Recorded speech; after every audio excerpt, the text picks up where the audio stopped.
అంచేత ఇలాంటి కళలు కానీ శాస్త్రములు కానీ నేర్చుకోవాలంటే ఎలా నేర్చుకోవాలి? దీనికి శిష్య ఆచార్య వ్యవస్థని కూడా ఏర్పరిచారు. ఇది ఇంతకుముందు 1-2 సందర్భాల్లో మాట్లాడుకున్నదే అయినా మళ్ళీ ఓసారి చెప్పుకుంటున్నాం. ఇలాంటి విద్య నేర్చుకోవాలన్నా, ఎలాంటి విద్య నేర్చుకోవాలన్నా గురువు దగ్గరికి వెళ్ళే శిష్యుడు ఎలా ఉండాలి, ఆ విద్య నేర్పే గురువు ఎలా ఉండాలి? ఇక్కడ మైత్రేయుడు పరాశర మహర్షి ఇద్దరిని చూస్తే మనకు అర్థమవుతుంది.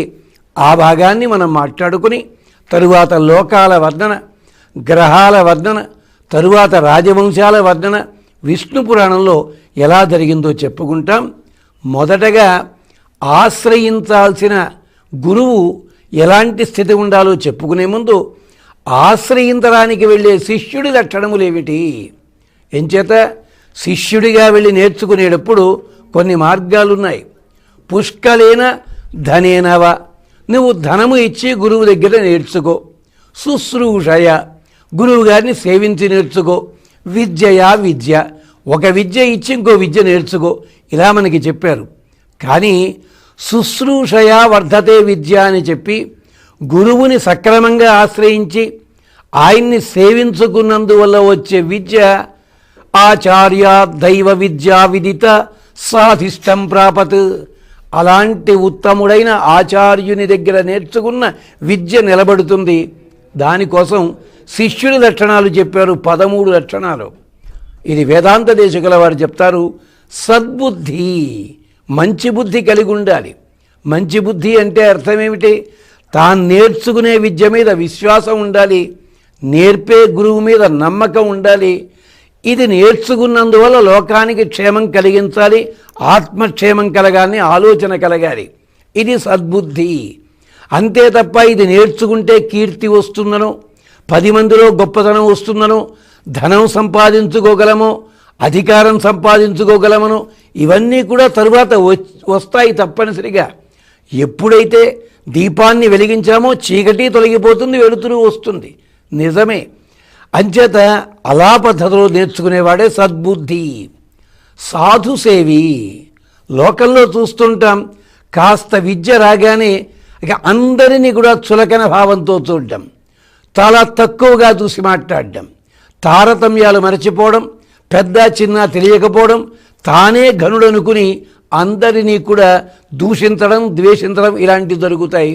కాదు, సాధుసేవి, సాధువైన బుద్ధితోటి అందరినీ సేవించాలి, లేదా సాధువులైన పెద్దలని ఆశ్రయించి బుద్ధి కలిగి ఉండాలి. సాధుసేవి. సముచిత చరిత, నీ ప్రవర్తన, నీ విద్య ఏది అభ్యాసం చేశావో దానికి తగినట్టుగా ప్రవర్తన ఉండాలి. ఈ రోజుల్లో చూస్తుంటాం రకరకాల విద్యలు, సాంకేతిక విద్యలు కావచ్చు, వైద్య విద్యలు కావచ్చు, లేదా మరొక విద్య కావచ్చు, లౌకికమా పారలౌకికమా. ఈ విద్య నేర్చిన వాళ్ళకి తగిన లక్షణము వాళ్ళల్లో ఉంటుందా లేదా ఒక్కసారి గమనిస్తే ఆశ్చర్యం కలుగుతుంది. మునుపు ఒక వ్యక్తి మాట్లాడుతుంటే ఒక 30 ఏళ్ల కిందటి వరకు అతడు ఏ విద్య సాధించాడో తెలిసేది. అతడి ప్రవర్తన చూచి ఓహో ఇతడు ఈ రంగంలో ప్రసిద్ధుడా అనిపించేది, దీంట్లో కృషి చేశాడా అనిపించేది. కానీ ఇప్పుడు అందరూ ఒకలాగే, ఒక యంత్రంలోంచి వచ్చిన బొమ్మలు ఎలా ఉంటాయో అలాగే ఉంటున్నారు తప్ప వాళ్ళు ఏ విద్యలు నేర్చుకున్నారో తెలియదు, ఏ విద్య ఎంతవరకు వచ్చిందో తెలియదు. అలాంటి స్థితి. సముచిత చరిత, నీవు నేర్చుకున్న విద్యకి తగిన ప్రవర్తన కలిగి ఉండాలి. తత్వబోధాభిలాషి, చదువుకోవడం మాత్రమే కాదు, ప్రహ్లాదుడు చెప్పినట్టుగా చదువులలోని మర్మమెల్ల చదివిది తండ్రి. తత్వం అంటారు. అంటే ఏ విద్యకైనా ఒక మూలతత్వం ఒకటి ఉంటుంది. ఆ మూలతత్వాన్ని పట్టుకోవాలి, అది తెలుసుకోవాల్సి ఉంటుంది. తత్వబోధాభిలాషి. శుశ్రూషు, శుశ్రూష చెయ్యాలి. శుశ్రూష అంటే గురువుగారి ఇంట్లో పనులు చేసి పెట్టడం, కాయగూరలు తెచ్చిపెట్టడం, వాళ్ళ పిల్లల్ని స్కూళ్ళకి తీసుకెళ్ళడం, ఇలాంటివి కాదు శుశ్రూష అంటేను. గురువుగారికి సేవ చేయడం అవిడో భాగమే, కానీ చెప్పేటప్పుడు వినాలనే కుతూహలం కలిగి ఉండాలి. ఎప్పుడు పూర్తయిపోతుందా చదువు, ఎప్పుడు యోగ్యతాపత్రం డిగ్రీ సర్టిఫికేట్ చేతికి వస్తుందా, ఎప్పుడు ఏం చేద్దామా, ఇది కాదు. తెలుసుకునే ప్రయత్నం చేసేటప్పుడు నేర్చుకోవాలనే లక్షణం కలిగి ఉండాలి. శుశ్రూషు, త్యక్తమాన, అభిమానం వదిలిపెట్టాలి, దురభిమానం వదిలిపెట్టాలి. పొరపాటును గురువేదో ఒక కఠినమైన మాట అంటాడు, దాన్ని మనసులో పెట్టుకుని ఆయన ఏ సమయంలో అన్నారో ఎందుకన్నారో చూసుకోవాలి. అంతే తప్ప నేనింత చేస్తుంటే కృతజ్ఞత కూడా లేదు, నన్ను కాదంటారా, ఇలాంటి అభిమానం పనికిరాదు. అలాగే శాస్త్రము రాగానే నన్ను మించిన వాడనే అహంకారం పనికిరాదు. దుర్యోధనుడు లాంటివాడు. అడిగాడు ద్రోణాచార్యుడు, పక్షి కనిపిస్తోందా? కనిపిస్తోంది అన్నాడు. ఇంకేం కనిపిస్తోంది అని అడిగాడు ఆయన. అడిగితే ఏదో చెప్పొచ్చు కదా.